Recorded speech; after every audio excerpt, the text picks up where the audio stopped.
I would like to welcome you on behalf of New Jersey's statewide dam removal partnership to today's information session, which is titled Community Engagement, the Key to a Successful Dam Removal Project. Remind everyone again to please mute your phones. Please put your questions into the chat as soon as they occur to you. We will be holding them until the end of the presentation, but I'll try to capture them so that I can help our speakers make sure they cover every question that you might have. I'm going to let the speakers introduce themselves, and with that, I will turn over the mic to Bill Kibler. Good afternoon, everybody. It's awful nice to see you on this beautiful afternoon. Christy and Kyle and I will introduce ourselves, and then we will spend some time talking to you tonight or this afternoon about community engagement, about how to work with the public to help make your dam removal project more successful. So our goal today is to provide some suggestions to you that'll help make your project move more smoothly and ideally keep your stress level to a minimum. And public outreach can really help with that. We're going to talk probably for about 40 minutes, and then we'll save 15 or so minutes at the end for questions. And you can contact any one of us later on if you have additional questions, if you want some more information. And with that, I will pass it over to Christy.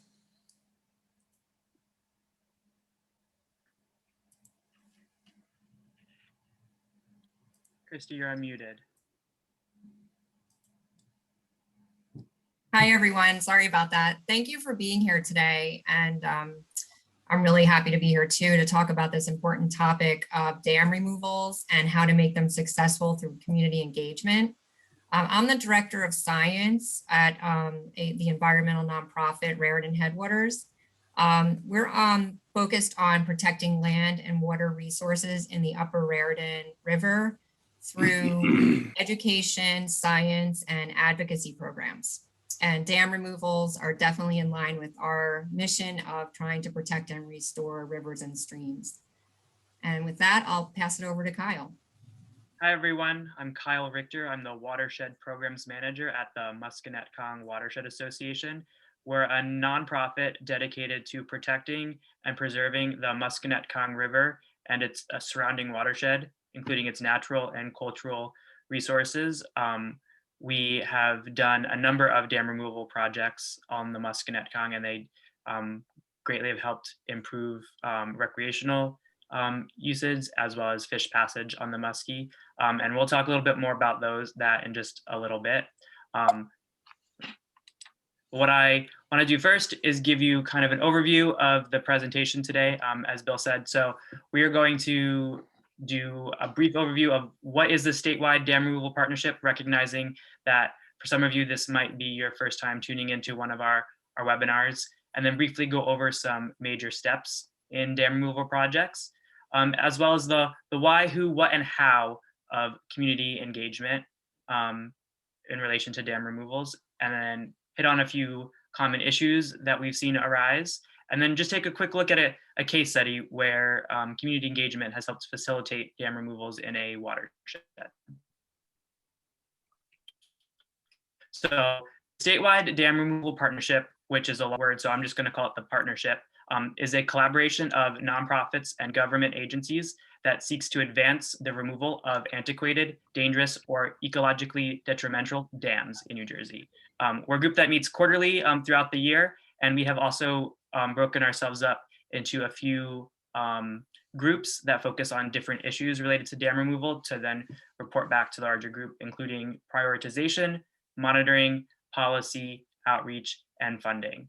And another thing that the partnership does is provide information to the public about how dams and dam removals may affect their community and their lives. So this is, I believe, our 4th or 5th webinar series that we'll continue to keep doing throughout the year. The partnership has a goal of, by 2025, to be recognized as a national leader in science-driven dam removals. The partnership hopes to be a model of effective collaboration for completing and increasing the number of socially and ecologically valuable dam removal projects every year. that are supported by funders, championed by the governmental agencies and conservation organizations, and enthusiastically backed by local communities.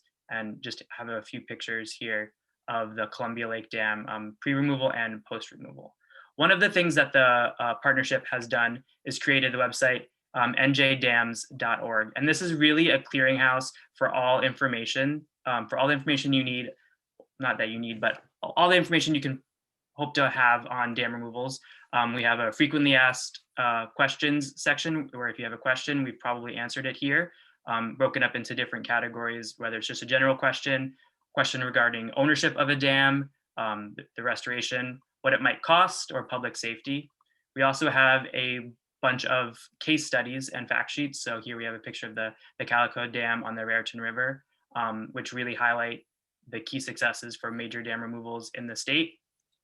We even have a section on Dams 101, what is in a dam, the anatomy of a dam, and really being fleshed out right now is our monitoring section on the website, where there will be key information on how monitoring is done post and pre-removal of dams. And even these webinars, which are being recorded, can be found on our website, njdams.org. It is really a great resource, and I encourage you all to check it out if you have not done so already.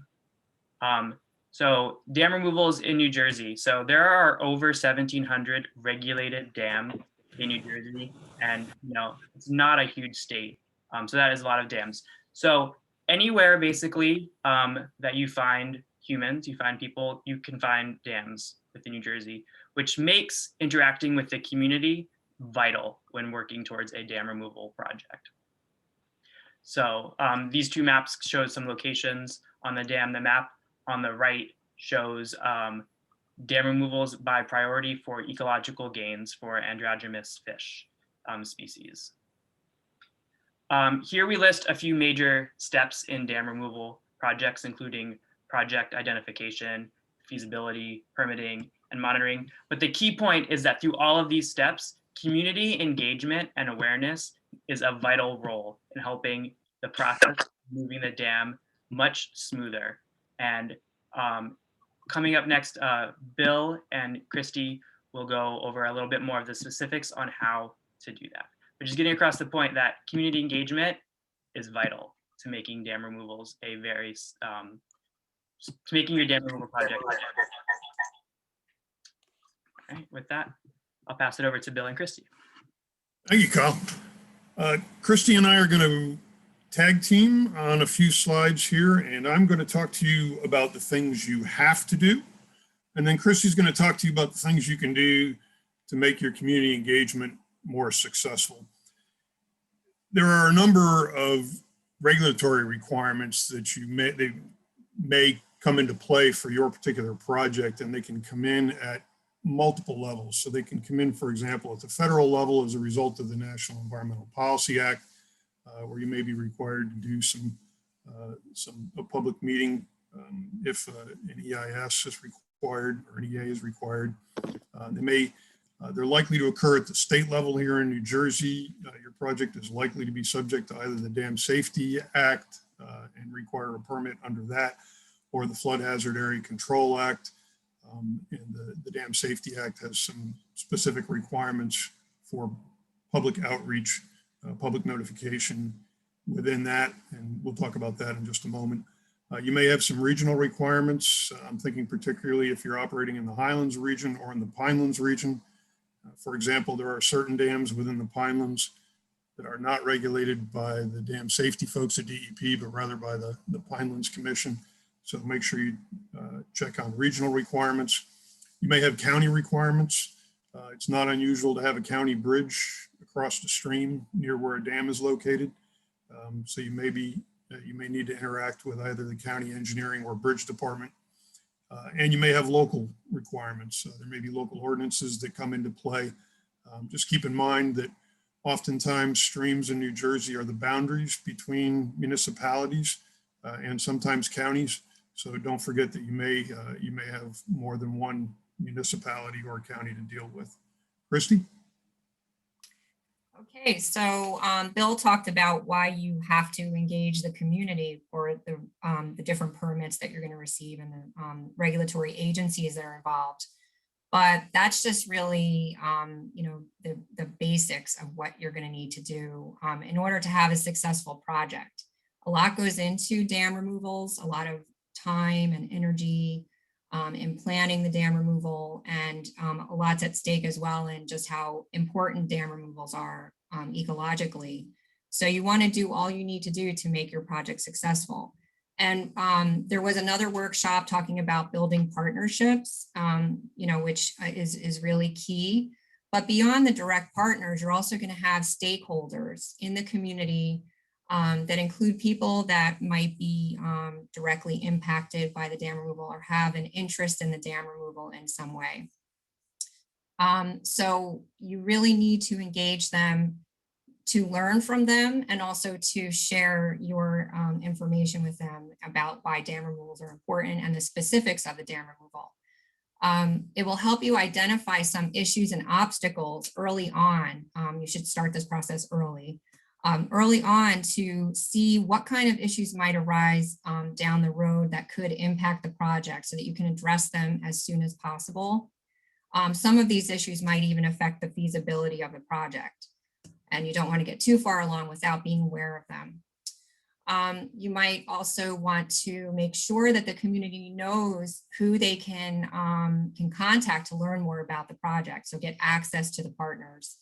And also set the stage for open and positive, inclusive dialogue with the community, making sure that the dam removal is viewed as a positive project. And also building allies in the community for the project. So, you know, you want people that, local people that care about it and understand the importance of it. And we're going to talk about this more later when Kyle talks about the case study, but there are going to hopefully be future dam removals. And some people may not know very much about dam removals because there aren't that many happening right now every day. But in the future, we hope there are going to be more. And the kind of outreach we do now to the community will educate the community about why they're important. So it's a lot of give and take, but if you want the project to be successful, you really are going to have to do a lot of outreach to the community. Kyle?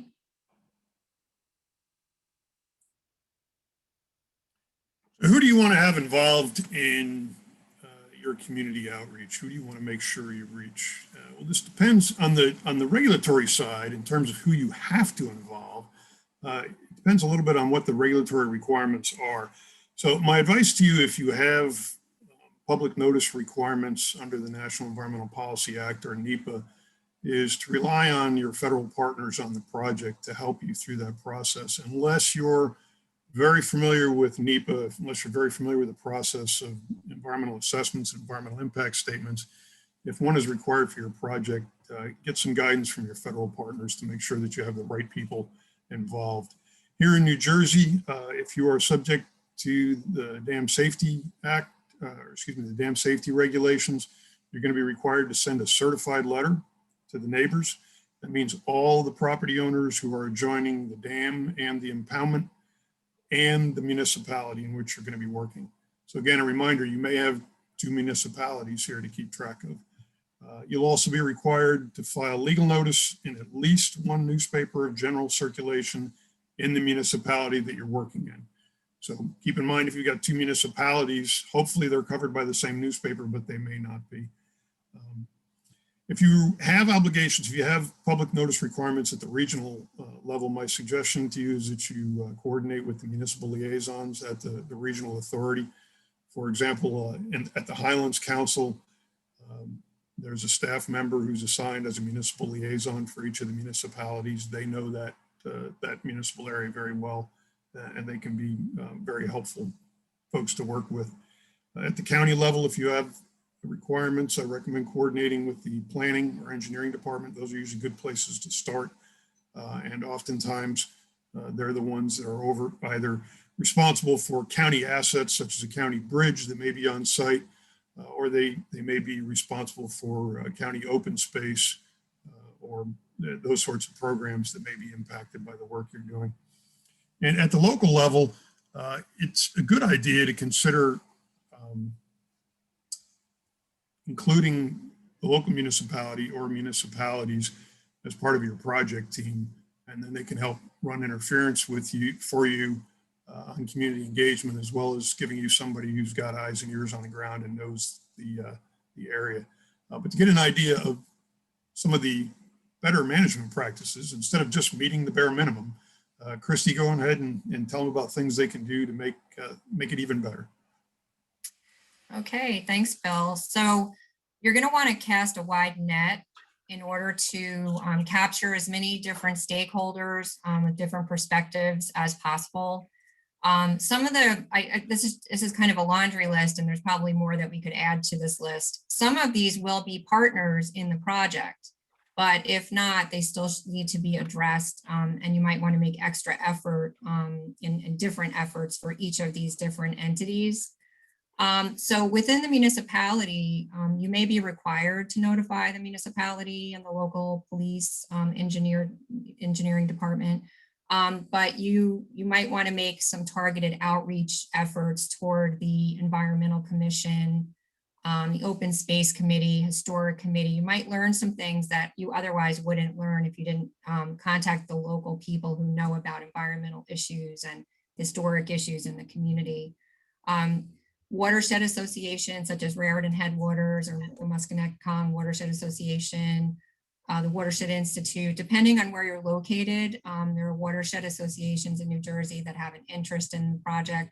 Sometimes they'll be your partner, but if not, they can also be a stakeholder and an important group to discuss the project with.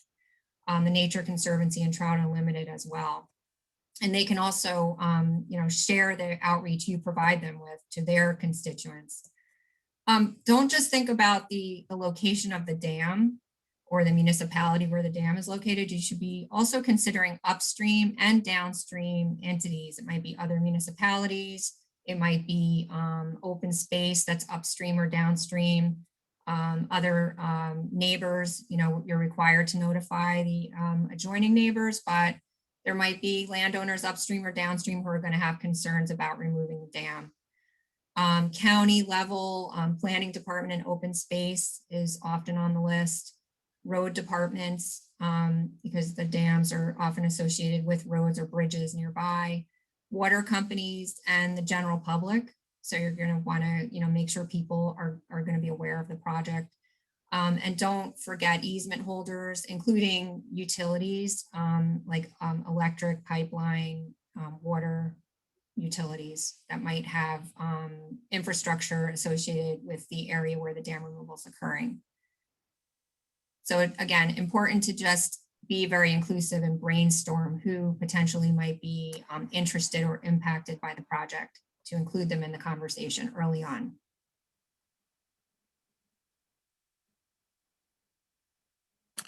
So to meet your regulatory requirements, there are a few things you're going to have to do. I mentioned the newspaper announcement before. In just a moment, I'll give you some idea of what that newspaper announcement looks like. There's a formal notice that you use for the newspapers, and it'll be included as part of your permit package. It's pretty readily accessible. So you just basically fill in the blank on the newspaper announcement and make sure it gets out to the papers. When you do that with the newspapers, one note is to make sure that you get an affidavit of notice from the newspaper that they published it.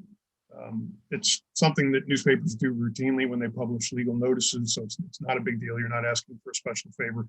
You'll probably have to pay a few extra dollars to get the affidavit, but you will need that to take back to the regulatory agency so that you can prove that the newspaper notice went in. You'll also need to send the formal letters to the property owners abutting the dam project, as well as the impoundment. Again, that's the minimum under the Dam Safety Act is making sure that those abutting property owners are notified.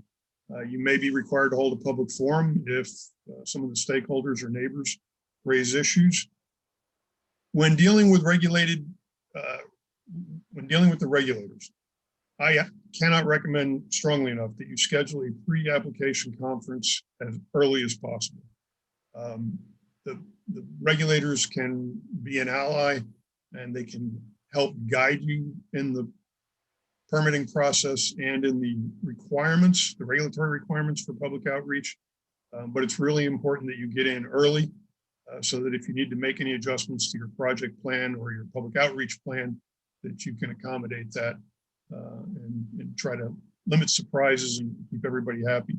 I've said this before, I'm going to keep harping on this, but the regulatory requirements are a floor. And I'll, in just a moment, I can give you an illustration of what that means and how important it is to not limit yourself. You've got to meet the regulatory requirements, don't get me wrong. But the key is to get good input from the public, to make sure that they understand that they're being heard, and to make them feel like welcome stakeholders in this process, to make them feel like they're invested in your project. And if you just meet the regulatory requirements, I fear you will fall short of really engaging the public. So Christy will tell you how to better engage the public. Okay, so there's a lot of different aspects that you're going to want to share. So that's what the what is up at the top there. You're going to want to, you know, early in the process, there may not be a lot known yet about the project. You're still developing the project, still not sure of the timeline, you know, definite timeline, and when you're still doing a feasibility study. But the kind of things you're going to want to share are specifics of the project. You know, including the goals of the project, which might include fish passage, you know, flood management, different goals, but also overall the benefits of dam removals ecologically. And so you're going to look for various opportunities at different times, and also different targeted stakeholders might have different methods you're going to use to contact them. But beyond the regulatory requirements, which can also often be intimidating, there's an official notification in the newspaper and an official letter comes out to the neighbors. You want to try to start talking about the dam removal before those intimidating official notices start to go out. So getting some discussion out there beforehand to the public is a good idea. Some of the things you can do is have site meetings. You're going to have site meetings with partners, but you might also invite some of the other stakeholders to come out and see the dam and talk about the site. Presentations to the municipality directly, so like attending an environmental commission meeting, speaking to the council, the planning board. More informal letters to neighbors. So some of the partners can, maybe if a nonprofit or even the municipality could send a letter out to neighbors with a much more kind of friendlier tone, describing the project, the benefits of the project, and also inviting them to reach out if they have any questions. Door-to-door visits for immediate neighbors. We used that in one of our projects, and it was very successful in engaging the neighbors within a certain area around the dam to come out to a public information session later on. Press releases and interviews with the press, social media, different people read, you know, they have their news source that they go to. So trying to get different ways of reaching people and plugging in the dam removal project. And those public info sessions where you get to be face-to-face with a larger group, you're inviting them to come, you're sharing information about the project, allowing them to ask questions and comment on it. And we were talking about that. It's good to hold that at a neutral location. So maybe not at the municipal building or the courthouse, but a library or a firehouse, especially for the general public session, open forum session. So those are some important ways that you can engage, but there might be other opportunities you have, like the municipal website and partner websites to engage different stakeholders.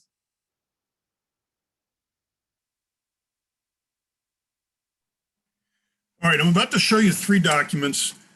Don't even try to read them. You won't be able to. That's by design. This is on PowerPoint. I don't want you to focus on the content. of the documents. If you want copies of them, we'll be happy to provide them to you later. Just let me know and we'll make sure we get them out to people. What I want you to focus on more is the style of the documents and the feel that the public is likely to get from seeing any one of these documents versus some of the others. So the first one you're looking at here is the bare minimum legal notification that you're required to send to all the abutting landowners. This is the letter that you've got to send, certified mail, return receipt requested, to every one of the adjacent landowners. If you choose to send it to more than that, which is a very good idea, then you'll have more folks receiving these letters. If you've ever received one of these letters, or if you're looking at this letter now, I think you can appreciate that this has all the warmth of a notice from the IRS that you're about to be audited, which I think we can agree is not the message you want to convey to the neighbors of your project. You want them to feel welcome.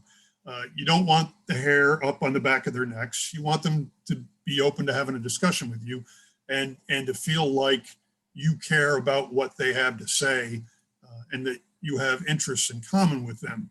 So I mentioned earlier, this is the regulatory requirement. This is the floor. There is no law.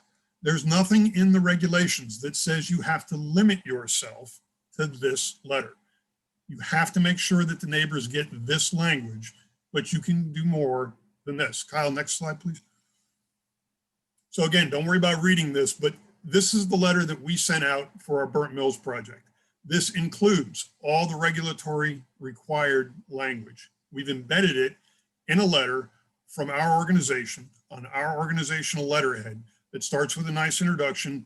Hello, neighbor. It's Raritan Headwaters, your friendly neighborhood watershed association. As you know, we've got this project going on in your neighborhood. Here's when we expect to start work. We'd love to have your input, etc. Just some nice, friendly, neighborly language. We want you to come to this public meeting. We care about what you have to say, and we really would like you to be there. And by the way, we're required to give you the following formal notice. And then you put the formal notice language in there. So you've softened the blow a little bit, and it feels a little bit less like getting paged to go to the principal's office, hopefully. And then you sign it at the bottom. You put a real human being signature on it, send it out in your organizational envelopes. You're going to have to send it out certified mail, so it's still going to look official when it shows up.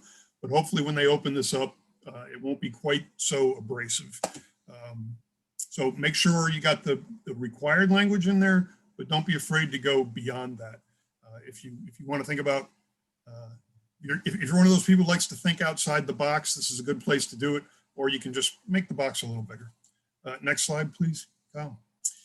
This is the legal notice that you are required, again, don't read this, but this is the legal notice that you're required to put in the newspapers. It's formal, it's part of the regulation, and it will be in your permit packet, so you don't have to make this language up. It's in there. It's basically a fill in the blank document where you put in the municipality you're working in and the name of the project and some other details, and it goes into the newspaper. I don't have a magic wand. I don't have a brilliant idea for how to make this more exciting when it's in the newspaper. If you've looked at the legal notice section of the newspaper, you know it's pretty dry. Don't worry about it. Just get this published. It doesn't have to be dressed up a lot. I don't know that a lot of the neighbors are likely to see this in the legal notice section, but you've got to check this box. So make sure you get it done. As I mentioned, make sure you get an affidavit of publication from the newspaper so that you can provide that back to the regulator so that you can demonstrate that your notification requirements were done. Next slide, Kyle. When this all comes together, you're going to have a meeting that looks something like this, although hopefully you got somebody better at the front of the room to do your discussion for you. But this is a meeting that we held in a public library. It's less formal. This is a room that doesn't look like a courthouse, doesn't look like a hearing room. It's meant to be a little more welcoming for folks. It's well lit. We gave a nice presentation to explain the project to people. We went well beyond the mandatory requirements of notice. We made sure we checked all those boxes, but we tried to make sure, we tried to anticipate the questions that people were going to have and the issues that they would have and address those, and then open the floor to hear what issues people had that we weren't aware of. You can't see it in this photo because it's in the back of the room off to your left, but if the place you're holding the meeting in allows you to have food and drinks, always a good idea. If I'm a member of the great American public and you want me to be happy at your meeting, you're going to have to feed me. And having something to drink is always a good idea too. Next slide, Kyle. Christy, this is yours.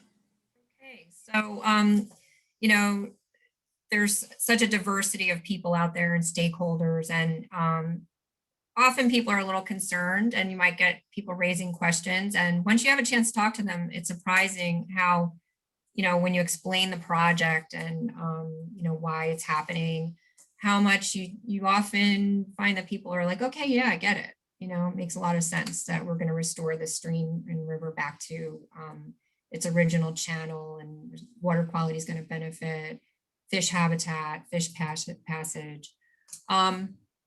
So you still will have questions that arise, and you might have some opposition to the project. Hopefully through conversations and, you know, interaction with people, you'll be able to talk about the project, and eventually people will come around. But some issues that arise, and this is not a, you know, a complete list of all possible things that might come up, would be that there are historic features associated with the dam. And actually, as part of the permitting, you're required to address that. But you might want to early on involve the local historic society or historic committee and have conversations about that. Public attachment and emotions about the dam or the pond, you know, the impoundment is something that could come up and will require discussions. And, you know, you can share photos of the before and after of a dam removal and just how beautiful the results are. Downstream flooding, that often comes up as a question. And sometimes, you know, we can't always answer every, you know, possible issue that can come up, but sometimes dam removals are actually happening to reduce flooding. Release of sediment. So you can see in the picture to the right, that's at the Burnt Mills dam removal on the Lamington River last year. It, you know, the water looks like chocolate milk during the dam removal. And that's something that's temporary and it's going to go away. But similar to other issues that are going to come up during the removal or concerns people are going to have is that there's large, heavy equipment in the streams. There's noise, possible impacts on traffic, and trees, vegetation, damage to the stream banks. That's usually just temporary until the dam removal is finished, and then the restoration of the site happens. Also, some of these dams are fishing spots, you know, fishing holes for people, and they have a strong attachment. They might have always been, you know, fishing there their entire life and have memories. So, you know, the site is going to change. And, you know, sometimes the purpose of the project is to improve habitat quality, especially for cold water fish in the stream. So, you know, things are going to change, but they're hopefully going to get better. And these are just things that you have to address and be able to listen to people's concerns and try to, you know, talk to them and let them know that they're being heard and that that's being considered in the project development. And now I'm going to hand it over to Bill.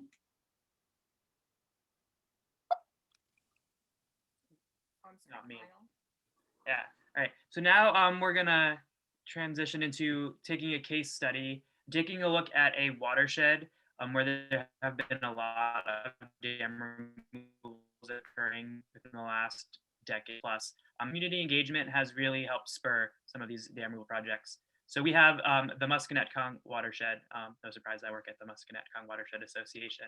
It's a 157 square mile watershed in Northwest New Jersey. It's a 42-mile long river. There are 23 dams on the main stem of the Musconetcong River, and 5 of them have been removed. The first dam removal to occur was the Grundyke Dam in June of 2008, and the 5th and also the last dam removal was the Hughesville Dam in September of 2016, which opened up 5 miles of free-flowing river. And there are also 3 dam removals in some stage of the removal process: the Glenor Warren Mill Dam, the Bloomsbury Dam, and the the Beatties Mill remnant dam. So through dam removal in the Musconetcong watershed, so you'll have to excuse me, I had to cut off half of the watershed from this map because it is the most awkwardly shaped watershed. We've actually kind of concentrated our dam removals in two kind of distinct pockets within the watershed. And community outreach has played a key role in the number of dam removals that the Watershed Association and its partners have been able to do.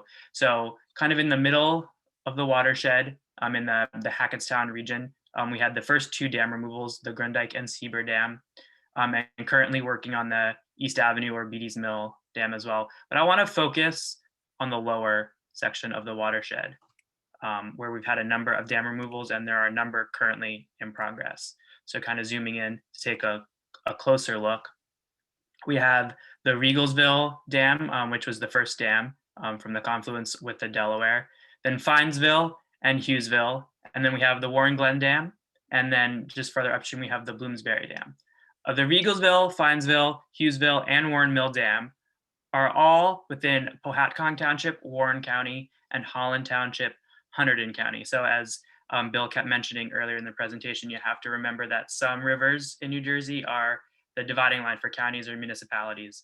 And for its entire length, the Musconetcong is that county dividing line. So we're working with multiple municipalities and multiple counties whenever we're doing one of these projects. But just the number of dam removals that are occurring or planned to occur within a confined area is kind of impressive. And the Watershed Association and its partners' work with the community has really led to this effort being a success. And I just want to take a closer look at one of these dams. So we have the Finesville Dam.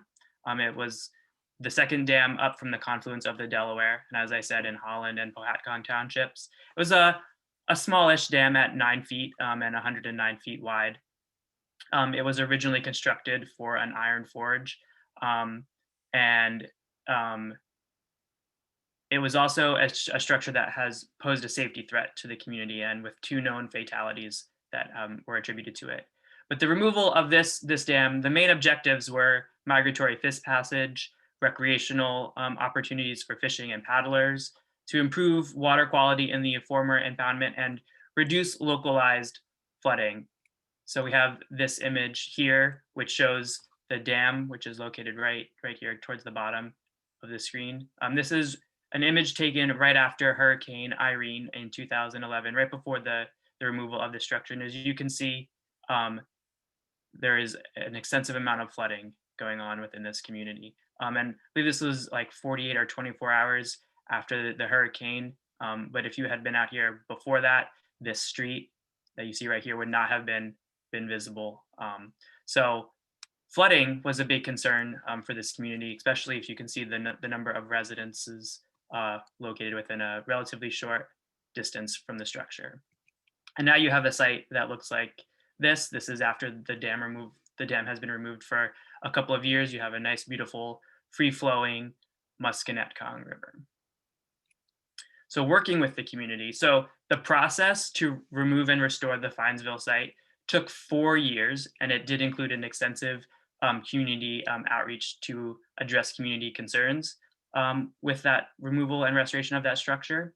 And it continued after the removal of that structure as well. So the Watershed Association, its partners, held multiple public meetings. And as you remember, I said the dam was removed in 2011, and this public meeting was held in 2009. So just thinking about how long the process is and how early you should begin to engage your community in the restoration process. We held multiple public meetings. Press releases were done on the removal of this and restoration at this site.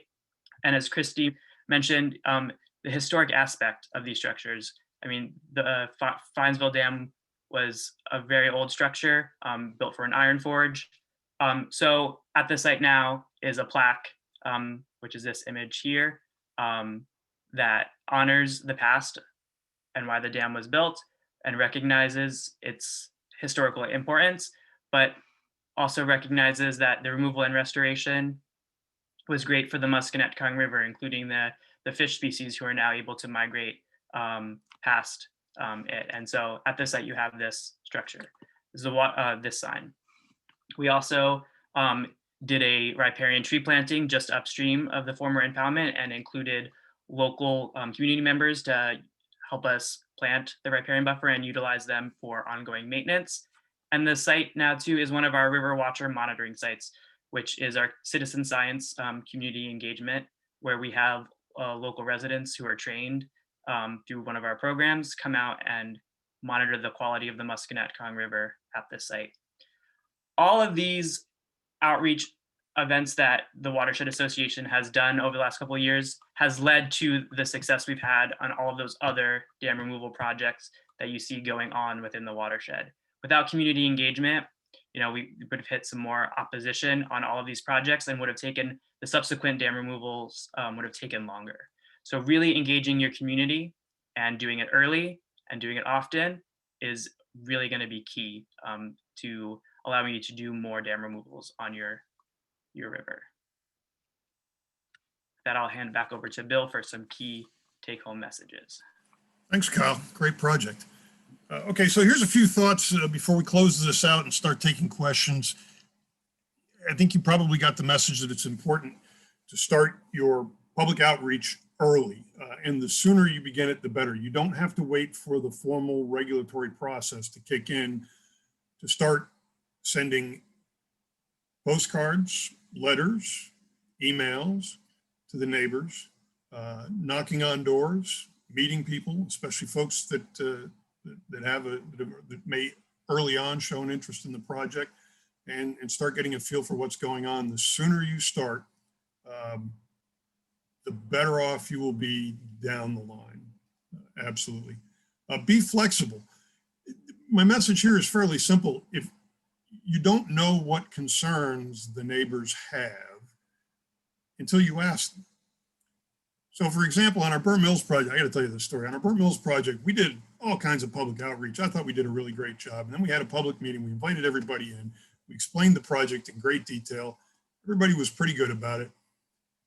The only call I got after that meeting was 2 days later from one of the neighbors right next to the dam. She called me. She was very concerned about traffic, about the impact on traffic. And I appreciate that concern. It was one we kind of expected. So I spent a great deal of time walking her through all the protocols we had in place, how we were going to make sure that we were loading and offloading equipment on off hours, and we were going to be parked out of the way, et cetera, et cetera. We weren't going to bother any of the neighbors. She was not happy with my answer, not at all. Turns out she didn't like the traffic in the neighborhood, especially during the rush hour, and she wanted us to impede traffic, not to make sure we didn't. So at this point in the phone conversation, she starts negotiating with me to see if we could leave the lowboy, the trailer, out on the bridge and maybe just block half the bridge. Would that be okay? So it was a very interesting conversation, not one I expected. Like I said, pays to be flexible. But I think the point is, until you hear from the neighbors, you don't know what concerns they may have. And they may have concerns that you can't fix. I couldn't jam up the traffic for her, but at least we had a conversation and she knew that I appreciated her concerns. Make sure you keep your key stakeholders updated as you go through the process. The dams don't usually come out in a matter of a couple of weeks. So these are usually long-term projects. So make sure you're keeping folks updated as things go along. Make sure you keep folks updated on any changes. Project may get modified as you go through the process. Make sure folks know what's going on. Utilize your project partners. Put together a good project team. And there are an awful lot of folks out there, really good folks, who can help make your project run more smoothly. Your federal partners, your state partners, local partners, people in other organizations that can help you. Get them all on board. When it comes to your messaging to the public, to the members of the public, when you're doing the public outreach, make sure that all of your project partners are equipped to talk to the public as well, because you're going to be out there on the site. Different project partners may be out on the site at different times.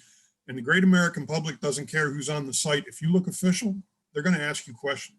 So people need to be prepared to talk to the public, even if they don't have an answer to their questions, at least, engage them politely and make sure that they can steer them in the right direction. This is also really important, by the way, for your contractor, whoever your primary contractor is in your dam removal work. Make sure that it's someone who's comfortable speaking to the public about the project they're working on, and also spend time with your contractor to make sure they know your organization, so that your contractor is going to be on the site almost 24/7. The public's going to ask them questions. Make sure they know enough about your organization to be able to steer people over to you and to tell them, ideally, what a great organization you are. Last thing, if you think you've done enough public outreach, take a deep breath, go back and do some more. It really will pay dividends in the end. Next slide, Kyle. So with that, Beth, if anybody has questions, comments, or observations, we'll be happy to see what we can do about answering them. Sure. I'm going to give you a few that I collected from the chat, and then folks, if I miss yours, or if you just haven't put it in the chat, you can add to that. So we did have someone who had to leave a little bit early, but her question was, what do you do in the case of outright opposition? So. Well, that's a good question. I guess the short answer to that, at least my short answer to that, is outright opposition is not going to get better if you ignore it. The sooner you bring people into your project, the better. I have found sometimes, not necessarily on dam removal projects, but on other stream restoration projects, you may have somebody in the neighborhood who isn't in favor of the project. If you can bring that person onto your project team so that they know they're being heard, you have an opportunity to convert that person and to take somebody that the other neighbors who have misgivings about the project listen to, and to have that person act as kind of a conduit. So that's my quick suggestion. Kyle, Christy, or Beth, you probably dealt with projects that Oh yeah. that weren't super popular, as I recall. Yeah. All dam removals definitely come with opposition built in, and it's usually, as Bill said, and as Christy and Kyle touched on, it's a matter of making those connections. There are always going to be a few folks who you cannot bring into the fold, but I agree that getting out there early is the key, and sending like to like. Bill, you just mentioned, bringing neighbors on to talk to other neighbors. That is another successful method.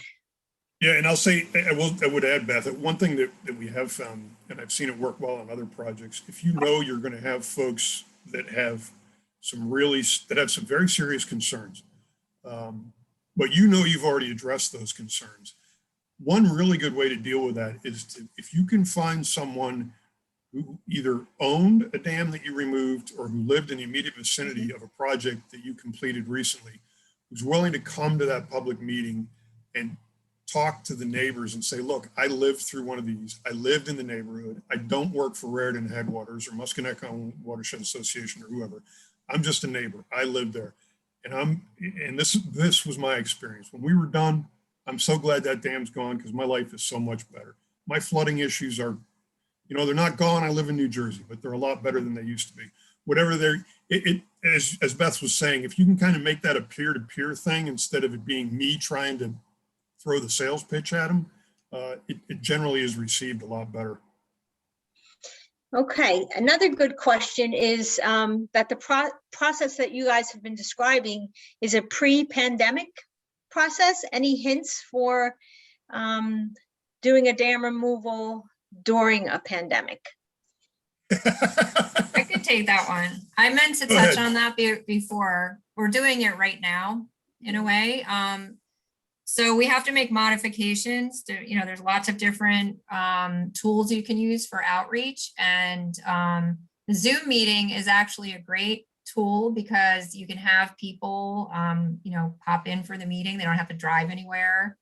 The meetings, this is going to be recorded. You could share it later. So I actually think this has been wonderful and a really good tool for reaching people and getting people to come out to interact and at a meeting. But you can still send letters and publish things in the paper, and there's other ways of interacting.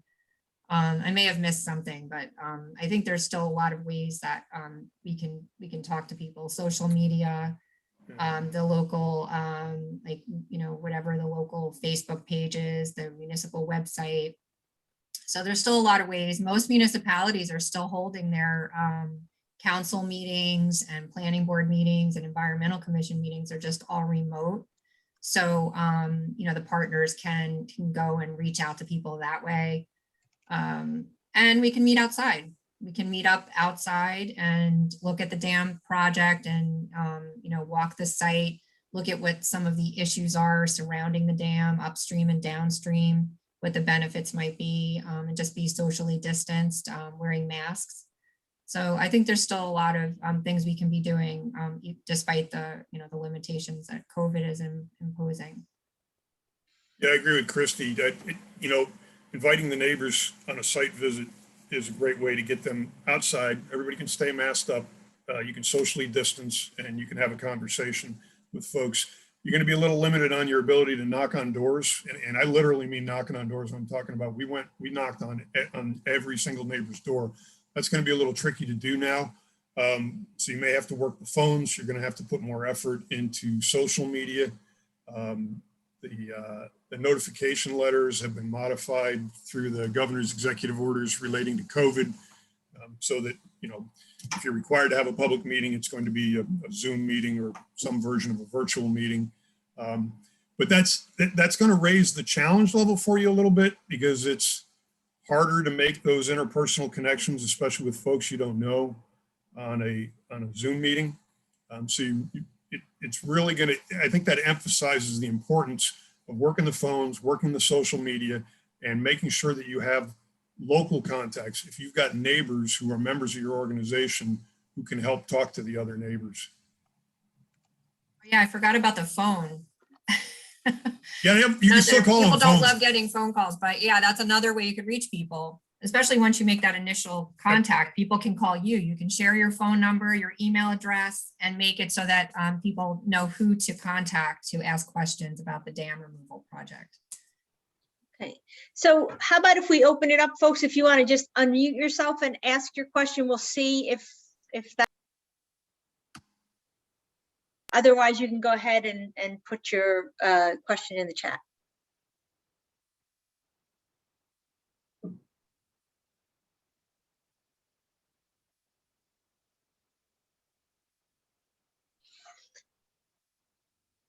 Hello, I got a question. Go ahead. Okay, can you talk a little bit more about what's involved with this dam removal process? Like, for example, is the sediment taken out? If so, what happens to it? And is the course of the channel also dug out as a part of this to increase the water flow or anything like that?